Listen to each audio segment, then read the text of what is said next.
Let's talk about this. Solana NFTs have been gaining traction. So the wider NFT market has remained flat, down more than 80% from January's highs, but Solana's NFT sale volumes have nearly doubled last month, with NFT monthly sales topping $947 million worth of trading volume, according to DappRadar. So a lot of numbers there. I think we can break it down by saying the wider market has remained kind of flat this whole time, and Solana's seeing a lot of traction. I know there have been a few big drops lately on the Solana marketplaces. Wendy, I think you've participated in at least one of them. So I'm going to throw this off to you. What do you think about Solana gaining so much traction when it comes to NFTs?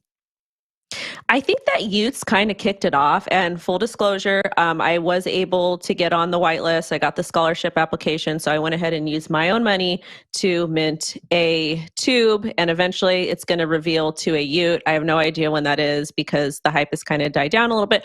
But I feel like that really kicked off the Solana run. And I feel like a lot of people got excited because the market was kind of flat. And it kind of got people interested into Solana because Solana is very, very, very easy to use, especially if you're using Phantom Wallet. It's affordable.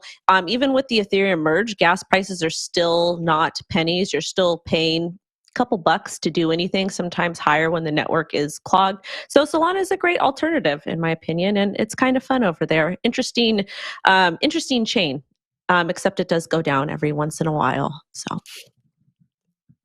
I was just going to bring that up too, Wendy. Solana has gone down so many times. So it feels like where Ethereum has solved some problems, Solana just continues experiencing other problems. I don't know, Zach, what do you think in this? I don't want to call it a war, but the competition between Solana and Ethereum. On the playground. Yeah.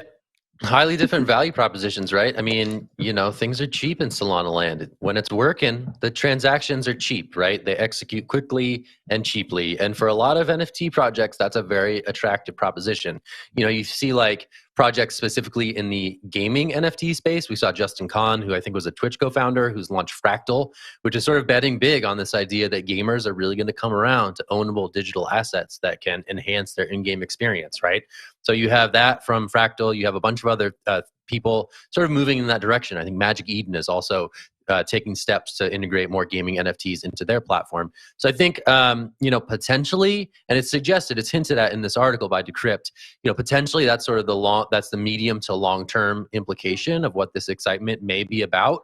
Right now, that interest is just not there because the broader interest in crypto more widely is pretty depressed at the moment. But it is interesting to see Solana stand up and say, hey, here we go. We have a little bit of a thriving NFT scene, and we have a different set of values than, a chain like Ethereum, where some of the elite high-end pieces of NFTs are going to live for the foreseeable future. Solana and other upstart chains can say, okay, we could do a different approach, and maybe it's gaming, or maybe it's more retail friendly, or maybe it's just the vibe for that month, right? And I think maybe that's what we're seeing with Utes and some of these other projects that seem to be kickstarting a bit more activity over on the Solana side relative to the Ethereum world of NFTs. But those are just, I don't know, some thoughts off the top of the head. Wendy, I saw your hand up though. Going to toss it your way. One of the things that I want to talk about regarding Solana is I believe they do have a store is it in New York that they have it?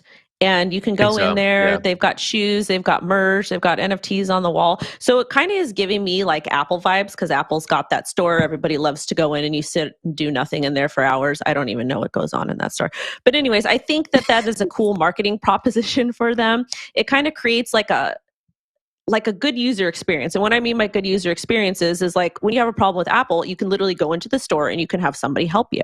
And with Solana, if you maybe have some sort of problem, obviously you should not be giving your private seed phrase. You shouldn't be trading NFTs on your phone either. But I feel like it's more of like a homey place for people to go in, to connect, to network, just to feel really part of the community. So maybe that's going to also help them do well. Because let's face it, even though we're so reliant on tech, people still do need that in-person interaction, that connection.